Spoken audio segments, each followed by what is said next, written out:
how to manage cancer in the workplace when facing a cancer diagnosis. Before we get started, you may see a video pop up in the corner of your screen. Please simply click on the camera icon to remove this, and it will disappear. Please do feel free to ask questions through the broadcast via the questions icon on the left-hand side of the screen, and we'll answer as many as possible at the end of the broadcast. We do appreciate some of your questions may be sensitive and users, so we will answer as appropriate at a later stage if you so wish. But just let us now get started, and let me hand over to Dr. Sarah Jarvis, who will take you through the presentation. Thank you very much indeed, Liz. Well, it's an enormous pleasure to be here for me. Welcome to the webinar from me as well, and of course, welcome from Harley Street Concierge. But personally, welcome from me as a GP. This is really important to me. The aim of the webinar is to help you to support your employees when they're faced with dealing with critical illness in the workplace. For me as a GP, that is absolutely key. I've been a GP for over 28 years, and it's a topic that, of course, I've had to deal with very, very regularly. It's not necessarily just about people who have got cancer. It's people who are caring for a loved one with cancer as well. And I feel that given that cancer family, it never affects just one person. This is something which is absolutely crucial. So it's a topic I feel really strongly about.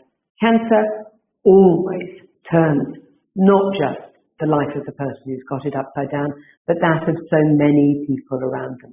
And the right support can make an enormous difference into how that individual copes, how quickly they can return to the workplace, and how well they can live and cope with their cancer. So, a little bit about me. As I said, I am Dr. Sarah Jarvis, MBE. I'm the lead clinical advisor at Harley Street Concierge, who are specialists in the provision of cancer support services.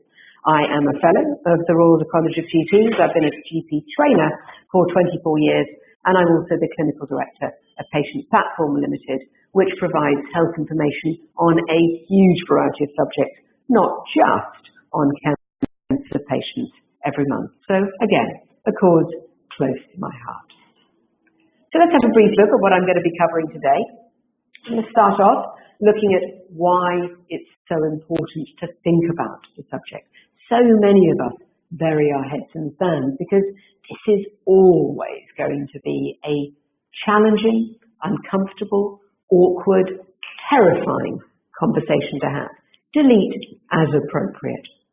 We want, therefore, to look at how we can help you support your employee and how you can do that best yourself. We want to help you to understand how to have conversations, to understand what that person is going through. Of course, you're never going to be able to get a full picture. Nobody who hasn't been through it can possibly have that, but we will certainly give you a head start. We want to take a brief look at your legal obligations as employers, and then much on returning to work and survivorship. But not just that, of course, when the worst happens, bereavement, perhaps the impact on the rest of your team. And then we want to look at how Harley Street Concierge can help you.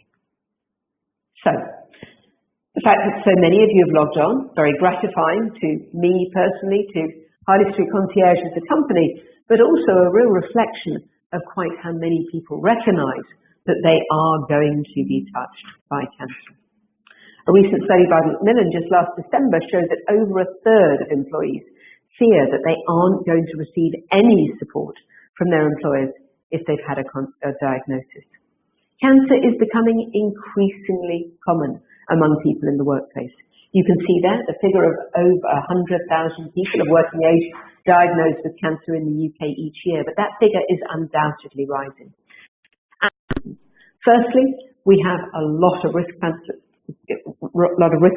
to cancer which are increasing. Secondly, people are working until they are older, therefore they are living in the workplace for much longer.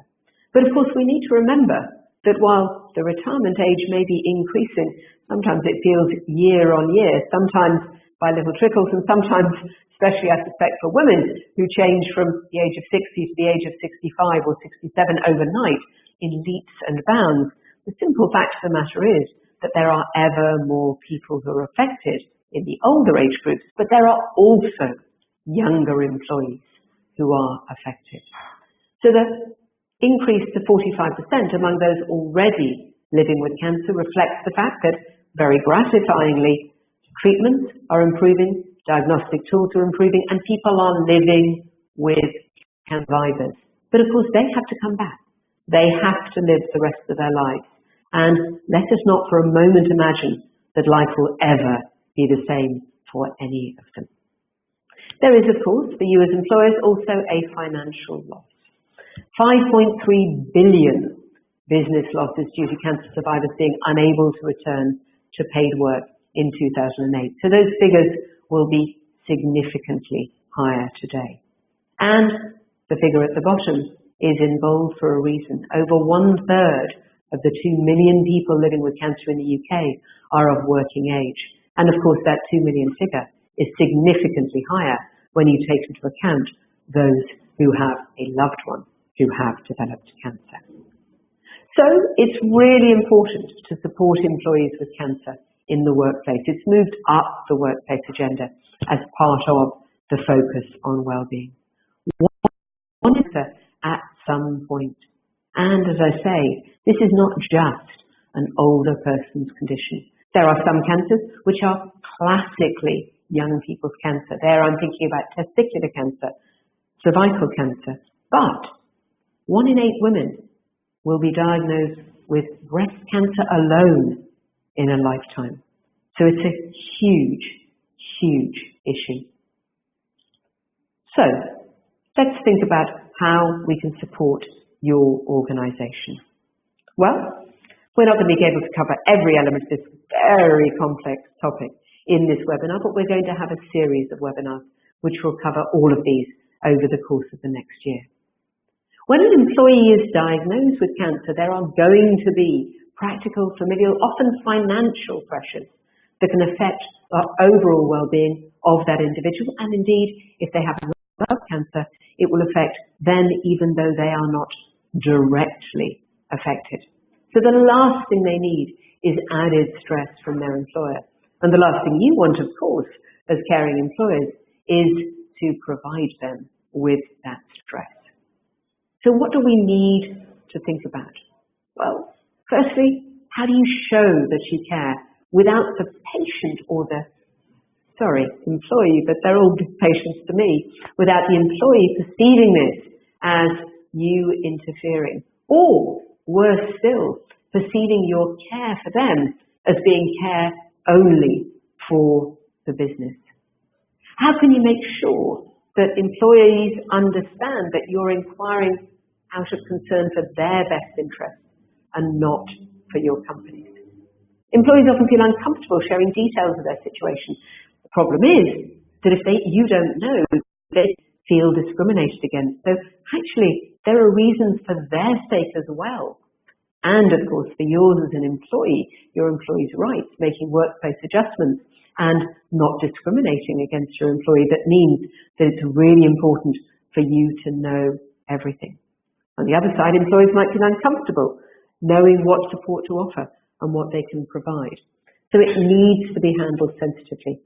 Talking about cancer, supporting your employees, minimizing the workplace impact of cancer, not just for your other employees, to whom of course you also have a duty, but to the employee concerned. Survivability is one of those jargon phrases, but what it really means is how you can help employees to return to work after their cancer treatment and to feel really valued. And then provision of health and wellbeing benefit packages. Why? What is the point? Managing critical illness is key for everybody. It may not even just be cancer. Having these tools and attending these webinars will help you to deal with patients who face critical illnesses in other areas of their lives as well. So, let's start briefly with how you have a conversation with your employee. Make no mistake, this is never going to be fun.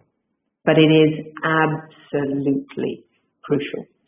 It is completely natural to feel anxious about that first conversation, especially if you've never had to have a similar conversation with a member of your team before. Most managers are worried that they're going to say the wrong thing. Many managers are terrified that they will go in with the best of intentions, but that what they say will be misconstrued and either used against them if the employee feels they've been dismissed, at the very least, can have a negative impact on their relationship with their employee at the very time when that employee needs to feel supported. You may be in shock. This is someone close to you on a professional level. But don't forget that at this stage, it is your role to be supportive and not needy. Having said that, do make sure you've got support yourself outside the conversation. It's fine. It's natural for you to feel sad, for you to feel shocked, maybe for you to feel numb, to find it hard to come to terms with a potentially life-threatening diagnosis when it's not supposed to happen. That's supposed to happen to somebody else. Maybe it makes you recognize how vulnerable you are yourself. All of those conversations are important and all of those thought processes are absolutely valid, but they are not for this conversation. Don't worry about words. Clearly, it's not appropriate to break down in front of them, but it is absolutely appropriate and indeed, I think, desirable to make it clear that you are human. A patient of mine had a child who tragically died of the cot death. And she came into me and said that the worst thing, the single most difficult thing for her to cope with in trying to come to terms with this inexplicable, incredibly cruel event was the fact that for all the right reasons, people felt they didn't know what to say, felt that consequently they were better off saying nothing. And she actively saw people crossing the road to avoid her. Your first instinct is going to be to run away if you're like anybody else, if you're sane. But actually, remember what she said. Saying almost anything is better than crossing the road to avoid me.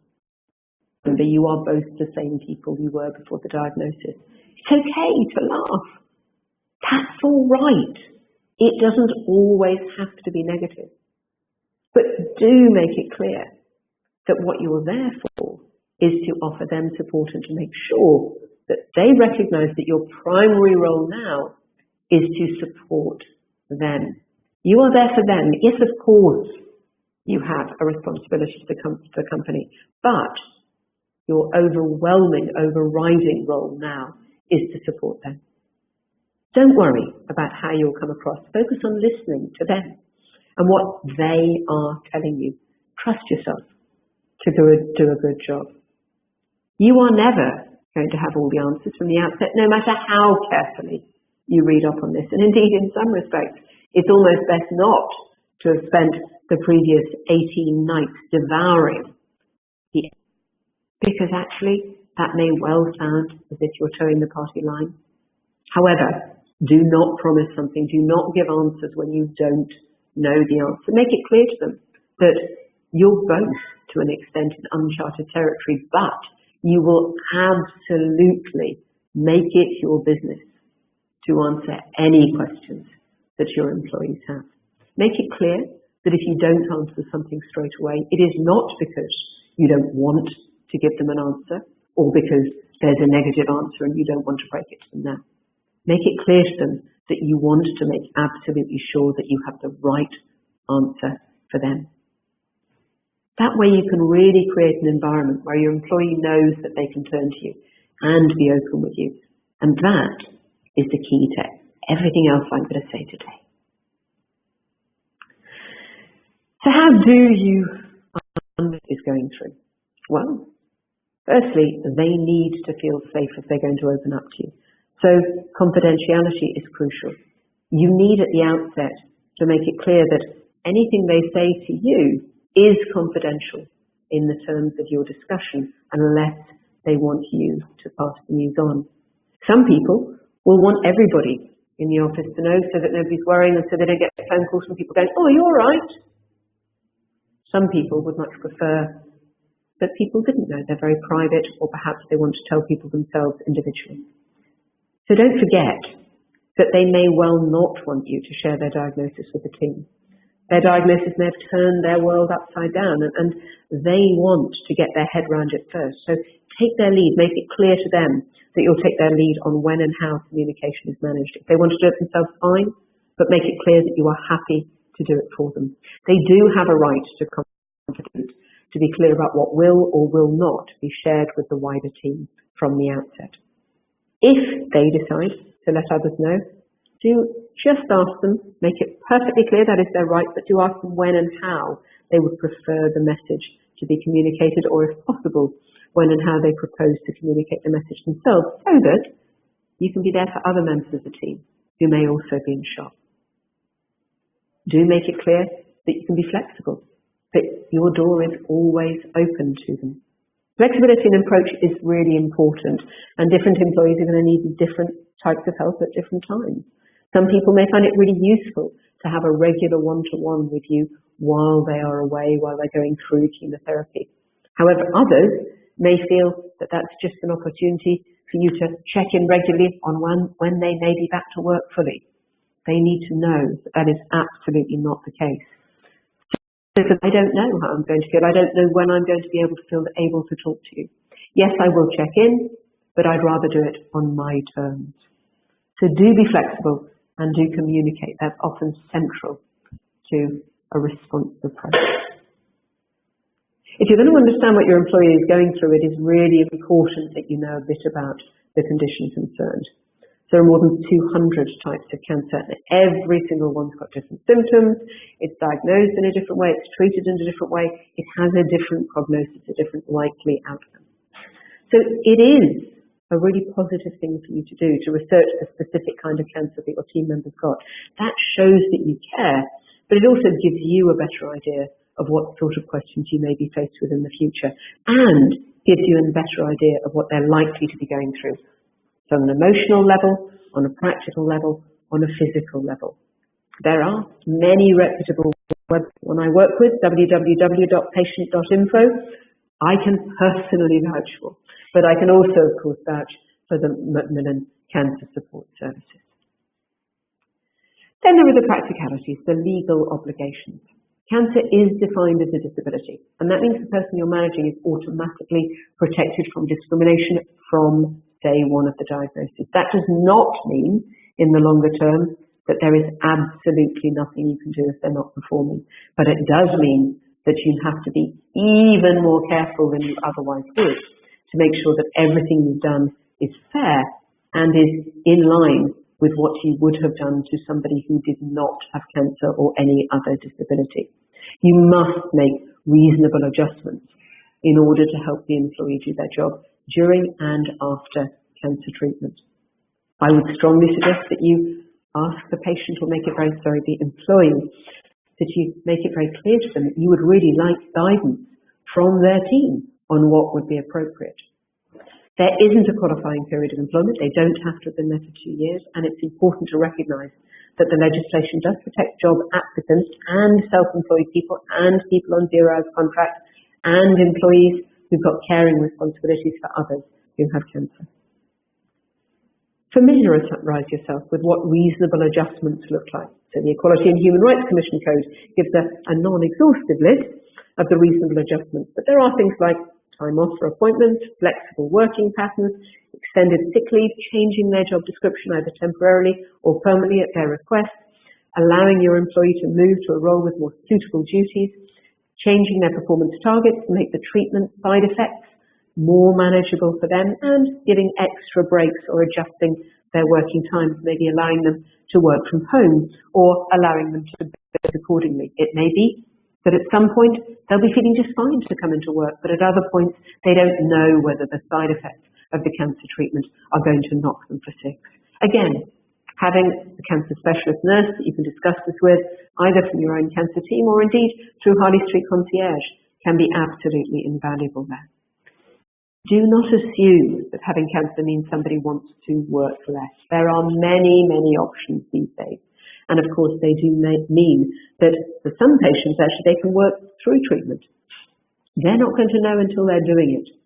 But when someone in your team has cancer, do not assume that they'll want to take more time out than absolutely necessary. But by the same token, do not assume that they will be able to come to work as normal. Even financial considerations aside, work itself and being around the rest of the team, being, quote, normal in a world that is otherwise outside their workplace been turned upside down, really beneficial. Clearly, it's important to check what company benefits are available, what your guidelines are, what your policies are. They may have policies that will support you, sick pay, long-term absence, employee rights. You can find out if there is any cancer-specific policy in place, and indeed whether any guidelines exist to help you to support someone in your team if they're affected by cancer.